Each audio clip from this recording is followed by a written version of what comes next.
I never expect. Hindi ko na nakontrol. Hindi ko talaga na nakontrol. So, yun. You and me just know how it feels when we're falling in love. Say what you wanna say to me now. I wanna wake up with you in the morning. Hello guys! So welcome back to my YouTube channel. So for today's video guys, isi-share ko lang sa inyo ang the first experience ko dito sa Turkey. Oh my God! Na-culture shock si Inday kasi I never know Turkey. Wala akong idea sa mga religion nila, language. Akala ko kasi guys, ang Turkey ay English language lang. Yun pala ay hindi. Oh my God! Ayan guys, so isi-share ko sa inyo, sa mga hindi pa nakapunta dito sa Turkey, isi-share ko sa inyo kung ano ang unang makikita, expression ninyo sa pagpunta dito. Please don't expect a lot of good things. Ayan. So dahil masakit talaga pag ma-disappointed. Ayan. So ito guys, isi-share ko sa inyo and I'll be starting to sharing everything here in Turkey. If you are new in my YouTube channel, please don't forget to click the like, subscribe, and turn on the notification bell so that you will be updated in my next video. At malay ninyo guys, sa susunod kong video ay para sa inyo. So ito guys, ang sinasabi ko na, ang susunod kong video ay para sa inyo. Malay nyo guys, sa susunod kong video ay para sa inyo na makuha ninyo ng lessons kasi I will try to share everything here in Turkey, the lifestyle, travel, culture, and everything para na may idea din kayo. Kasi for me guys, as a first timer, as a first time na alam ko lang ang bansang Turkey, pero I never expect na makapag-asawa ako ng Turkish. And I never expect everything. As in, wala talaga sa isip ko, guys. Wala sa plano, wala sa isip. At hindi ko talaga in-expect. As in, parang bigla lang siya bumagsak sa harap ko at parang ganun lang ako. Napaganon na lang ako, guys. Hindi ko na talaga siya hindi ko na nakontrol. Hindi ko talaga na nakontrol. So, yun pala siguro ang tunay na pagmamahal, no? Cannot be controlled. Ayan, so i-share ko sa inyo guys ang culture ng Turkey na nagugulat ako, na na-shock talaga ako na ganito pala yun for the first time na nakapunta ako dito. So first time guys, nung nag-arrive ako dito sa Turkey, first time ko, sabi nila sa akin nung nasa Pinas ako, Turkey, Muslim yan, baka ano tawag dito, yung kalahi ni ano ba? Kalahi ni Rofa ba? Baka makaano daw ako ng kalahi ng ano niya, ng napangasawa niya at mabugbog sarado daw ako. So, ay ako naman, wala naman ako talagang kaalam-alam sa bansang Turkey. Hindi ko naman talaga alam. Wala naman talaga akong idea kung ano ba talaga. At talaga namang katanga-tangahan ni Inday, hindi man lang siya nag-research kung ano ba talaga. Basta lang nag-go lang ako kung anong sinasabi ng asawa ko na ngayon, dati boyfriend ko pa, kung anong sinasabi niya, yun lang ang nag-ano sa akin, nag-guide, na ganun. So sabi nila, pag Turkey is a Muslim country, so pagdating ko dito, magbalot ka, naka-cover, kahit hindi ka pa nagpa-convert. So kahit na dahil Muslim country, so pagdating dito, dapat close ka dahil Muslim country. So, nagulat ako, pagdating ko dito, guys, nagulat ako na, ang mga tao nakikita ko, hindi man nakabalot. Tapos, ano pa tawag dito, wala akong may nakita na naka-hijab, naka-black na straight clothes, like sa mga Arabic, mga Iranian, mga Kuwait na mga straight na mga damit na talagang pang-muslima. Wala akong may nakita. Kasi first day ko pa lang yun ha. First day, wala akong may nakita. Lumabas kami sa center, sa mga maraming tao, para na ma-expose ko at makita ko rin yung kung anong mga paligid. Tapos, and then, kumain kami sa restaurant na doon talaga ako nagulat guys, na doon mo makikita ang pinakamahabang pizza. Oh my God, ang sarap! So, ang tawag nila doon guys ng pizza is Lahmacun. Lahmacun yung tawag nila doon. So, ay hindi Lahmacun, ng pide. Pide ang tawag nila. Grabe ang haba guys, ang haba. Sabi ko, maubos kaya natin yan? Sabi niya, maubos mo yan. Tikman mo. Ang sarap! Naubos nga namin guys. So, Yun na nga, grabe na. Sabi ko, grabe, ganito pala yung pizza niyo dito. Pero ang sarap guys, as in, super sarap. Mas masarap pa sa mga pizza-pizza ng mga Greenwich, ng mga ano-ano na yan. Kasi yung mga Greenwich parang napaka-greasy. Ito guys, as in, parang healthy pizza siya. Yung Turkish pide. At saka, favorite ko din yung lamajun na manipis yung coating niyang tinapay. Yung tinapay niya manipis, tapos beef, ground beef na siya, tsaka mga seasonings. Grabe, ang sarap. Favorite namin talaga yan ng mga anak ko, guys. Favorite namin. So, and then after yan, guys, mag-process ka na ng mga residence permit mo and anything. So, pumunta ka sa mga ano nila, guys, mga processing place nila. Unlimited ang tea at saka tubig. May mga water dispenser sila doon guys for their client, for the customer na kung habang naghihintay ka, pwede ka uminom ng tea, pwede ka uminom ng water, yan. So, ganun napaka-generous. So, sabi ko, oy, grabe. Tea, tawag ba dito? Tea anywhere. So, grabe talaga guys. And then guys, so, syempre, iihi ka dahil naparami na naman ang inom mo at saka naparami ang inom mo, so iihi ka. So, yung public toilets nila dito, guys, pag mga another places, may bayad sila, may bayad. So, ang bayad pa dati is 1 telly. Ngayon, ang bayad na ngayon is 5 telly. Grabe, ang mahal. Ayoko nang umihi. Ay, ang mahal-mahal na ngayon, guys, umihi. So, ayan guys, at saka nagulat ako guys sa toilet nila. Kasi mayroon silang toilet na flat. At saka mayroon din silang toilet na pareho sa ngayon na parang basin na talaga siya. Yung parang ano na. Pero mayroon toilet talaga guys na flat pa rin talaga siya. Parang ewan ko ano ka ba, parang siguro mga ancient times. Mga ganon. Basta, ganon guys, ilagay ko dito sa screen ko para magkaroon kayo ng idea. At huwag kayong magulat din, no? Huwag kayong magulat. So, yan na guys. And then guys, sa mga public toilets nila, foods and desserts. Ayun guys, sa foods and desserts nila guys, sa pagkain nila, ang pinaka-paborito kong kainin sa foods nila is lamajun, mga dolma-dolma nila, like, lagyan mo ng stuff na mga kanin, na may beef, ayan, ayan. Favorite ko talaga yan, guys. Ano ba tawag dito? Cabbage, dolmas, ano tawag nila dyan. Basta, ilagay ko lang dito, guys, sa screen para nang magka-idea kayo. Yan, mga favorite kong pagkain. Basta mga dolma na yan. Yan ang favorite kong food. And then, yung ano nila, yung sarma. Yan, yung sarma, kish cake. Kavurma, yan ang mga favorite. Kaya lagi kami dun sa Village Restaurant, guys, kasi yan ang mga favorite ko, yung mga lutong bahay, ganon. Tapos, ang pinaka-favorite ko naman sa tinatawag nilang pizza dito is lamajun. Ayan, lagyan mo ng maraming gulay sa loob, tapos i-roll-roll mo. Oh my God, grabe, ang sarap-sarap talaga, guys. Naglalaway na nga ako ngayon.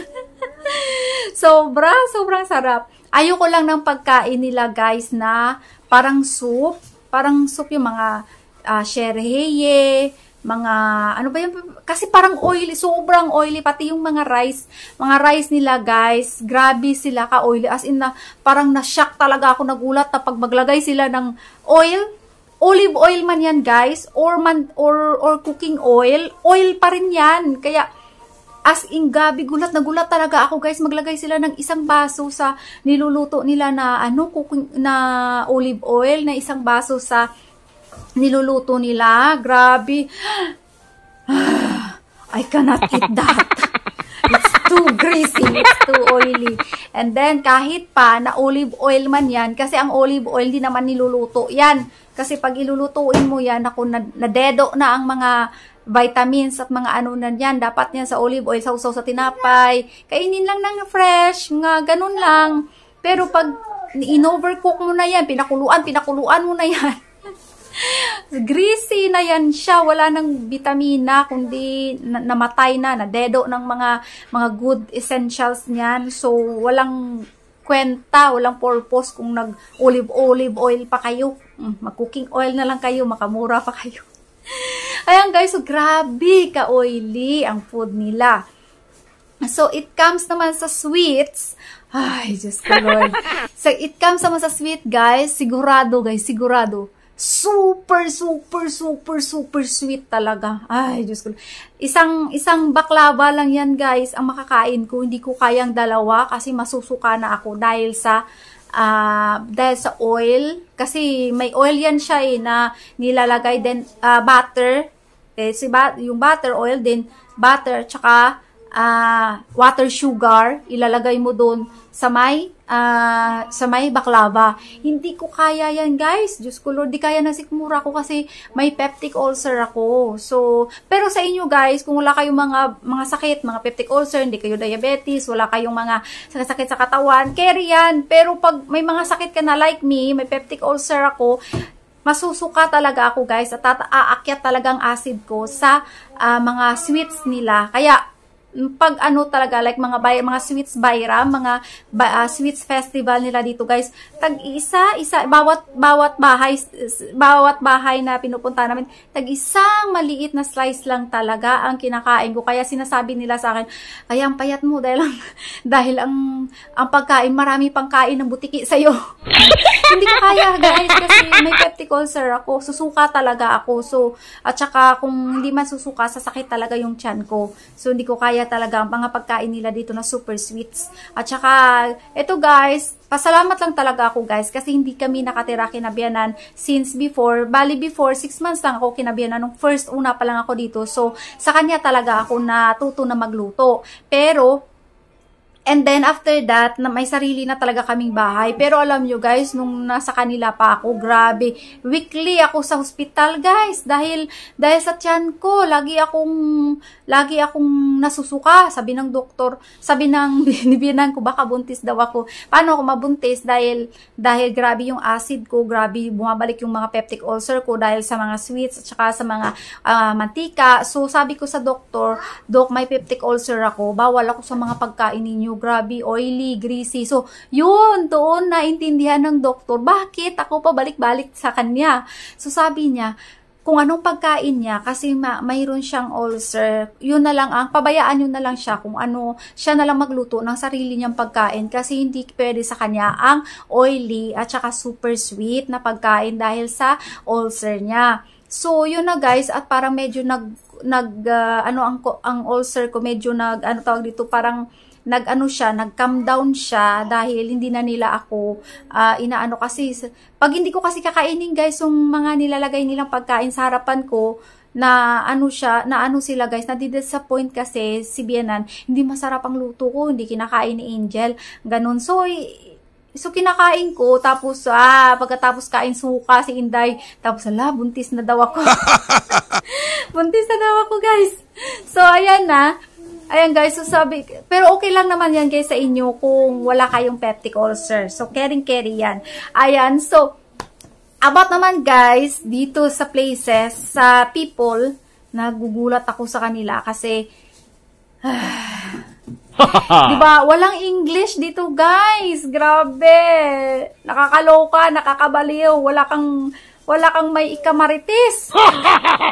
Dahil hindi sila marunong mag-English. Kaya grabe. Akala ko kasi, guys, ang Turkish ay parang pareho sa atin. Mayroon silang language, pero makapagsalita pa rin sila ng English. Yun pala, guys, zero pala. Meron naman, guys, pero pili lang talaga. Siguro sa mga 100% na Turkish, ang makapagsalita lang ng English, mga 3% lang, guys. Wala ka talaga may makita dito masyado na nagsasalita ng English. So, yun. Nakakaloka. Diyos ko Lord, buong araw lang ako, guys, sa loob ng bahay. Tapos, kwarto. Lagi na lang ako nakahiga sa kwarto. Kung makalabas ako ng kwarto, cooking time, mga ganun na, maliligo, mga ganun lang, guys. Dahil wala kang may kamarites, dahil hindi sila marunong mag-English. Ay, naku. Ang expect ko, yung Turkey, kasi parang na siya, Europe. So, parang, na siya ba na, narunong na talaga sila mag-English. Yan ang expect ko before na hindi pa ako nakapunta dito. Grabe, expectation versus reality. Nakakasad talaga, guys. Ayan, so ito, guys, places. So, places na naman nila, guys. Places nila maganda.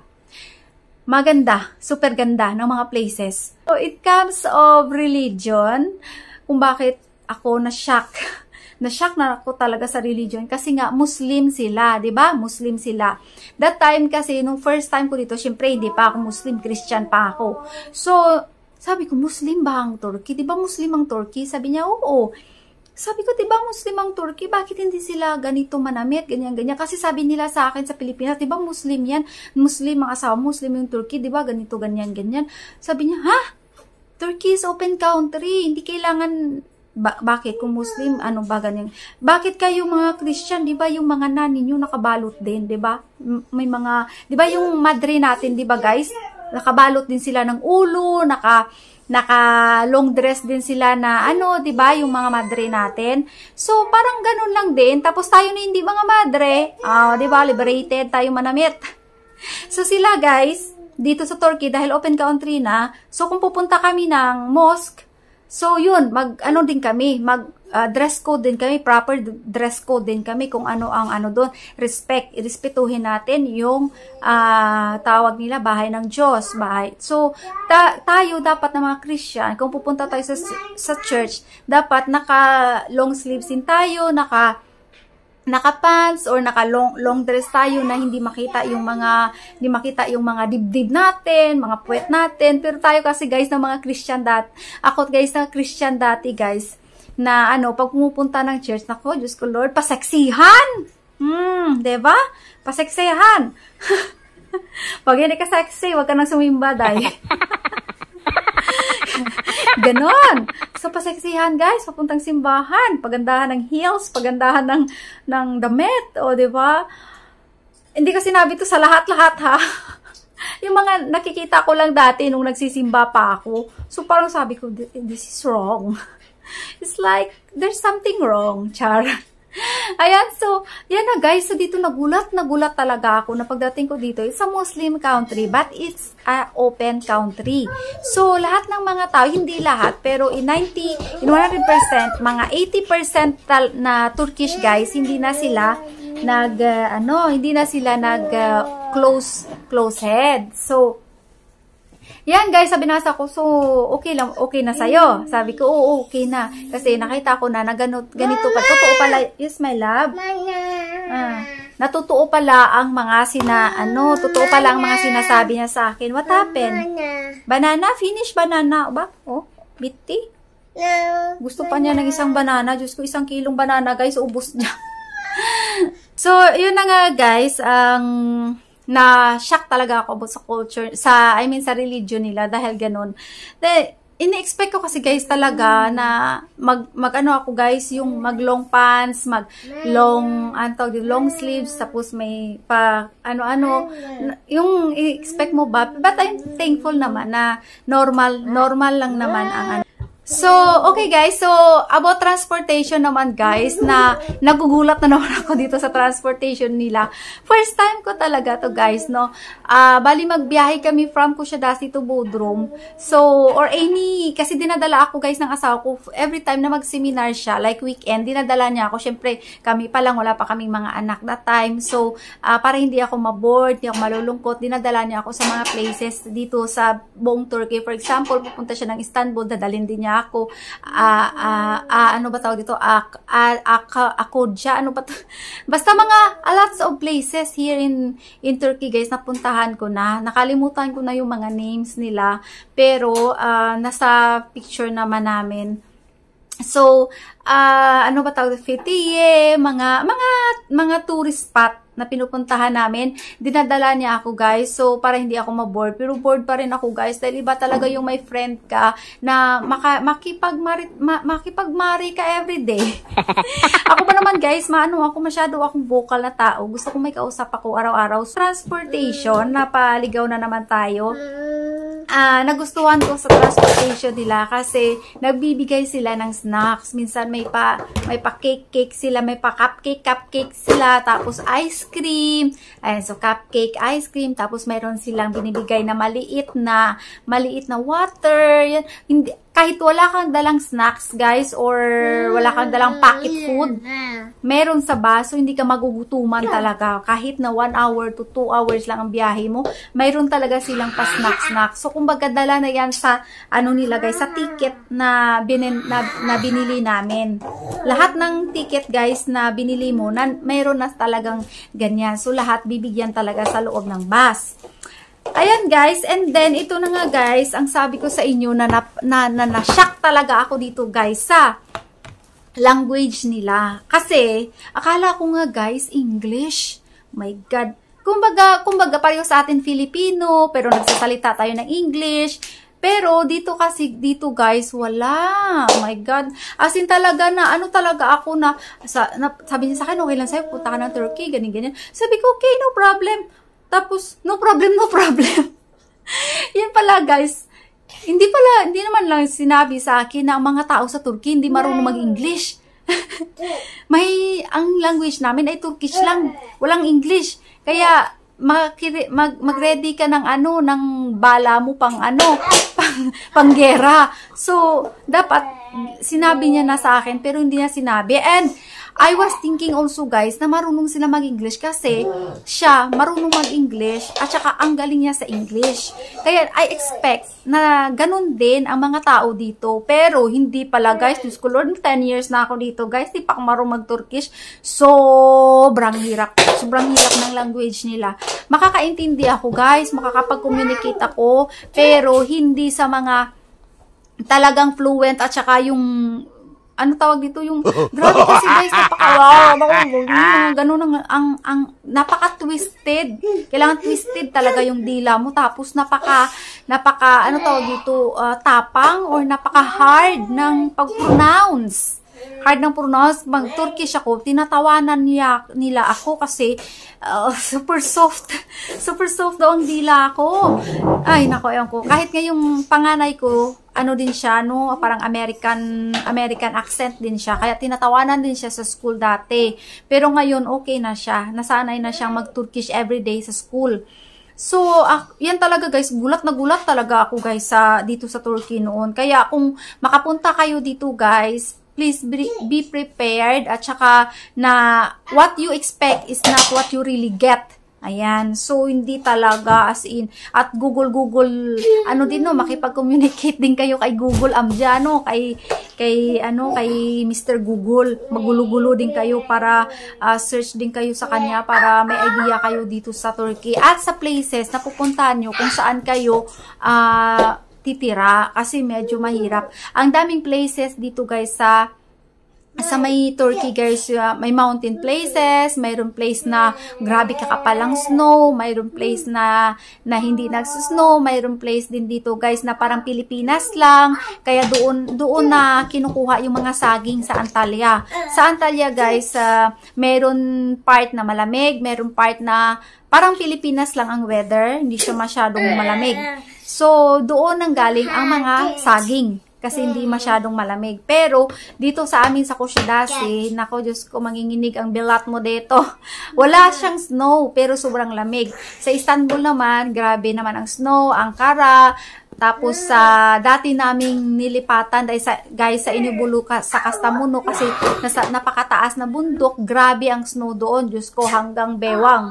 As in, parang pag mag-snow doon guys, parang isang buwan di kami makalabas. So, bibili ka ng isang sakong patatas tapos kailangan marami kang stock na kanin, kung kanin yung pareho sa akin, kanin ang kinakain namin. So, marami talagang sako-sako, kalahating sako yung binibili namin para na may stock kami pa. Kasi baka mag-snow, isang buwan, hindi kami makalabas mag-grocery. Pwede makalabas yung asawa ko, pero paano ko naman makabit-bit ng grocery mo kung yung tawag ba dito, yung snow hanggang tuhod, hanggang bewang. Yung mga delivery nga ino-order namin na mga gatas or diaper dini-deliver namin, tag 1 week pa na makarating kasi hinihintay pa na maghupa ba ang snow. Hindi sila makaano kasi sobrang taas ng snow. Ay, naku guys. So, ayan. So, depende guys. Mag-search kayo ng places kung saan kayo titira para na tawag ito, maano nyo kung anong damit ang dadalhin ninyo. Kasi mahirap naman na magdala kayo ng pag-summer tapos sa pupuntahan nyo pala. Taga-bewang ang snow. Oh my God. So, ayan guys. I hope na naka-learn kayo dito sa Culture Shock ng Turkey and I hope na makapag-prepare kayo ng maayos. Ayan, so I hope na naka-learn din kayo dito para na ito guys, i-open ko sa inyo ang lifestyles dito sa bansang Turkey. Dahil ako din mismo guys, wala akong kalam-alam dito sa Turkey noon na first time ko dito at first time ko nakilala yung asawa ko. Ay, wisnuwang si Inday sa tinatawag na Turkey. Ang alam ko lang guys ang tungkol kay natin, yung nag-viral sa atin na binubugbog ng asawa. Yun lang ang alam ko. Pero hindi pala totoo yun, guys. Hindi pala totoo na ganun pala ang mga Turkish. Hindi sila bubugero, ha. Hindi sila bubugero, hindi rin sila babaero. Depende sa tao, pero usually wala pa akong may nakilala na ganun talaga. Meron man sa 100%, 1% lang ang alam ko, pero hindi ganun talaga kalala gaya niya. Siguro iba kasi hindi naman talaga kasi Turkish yun eh. Kurdish naman yun ang guys, partner niya. Hindi siya Turkish. Pero syempre sa tao pa rin 'yan. Kahit anong lahi, anong reliyon or anong kung talagang bubugero talaga siya. Pinoy nga, bugbugero eh. Wala na nga maipakain eh, nang bubugbog pa, di ba? So, nasa tao yan, guys. Wala yan sa country, wala yan sa religion, at wala din yan sa kung ano-ano pa dyan. Sa tao talaga yan, na kung anong klaseng tao siya. So, huwag kayong matakot, huwag rin kayong mag-alala, dahil napaka-responsible ng mga Turkish men. So, ayan guys, hanggang dito na lang, at napahaba na naman aking chismis. And see you in my next vlog. Thank you so much for watching, at bye-bye!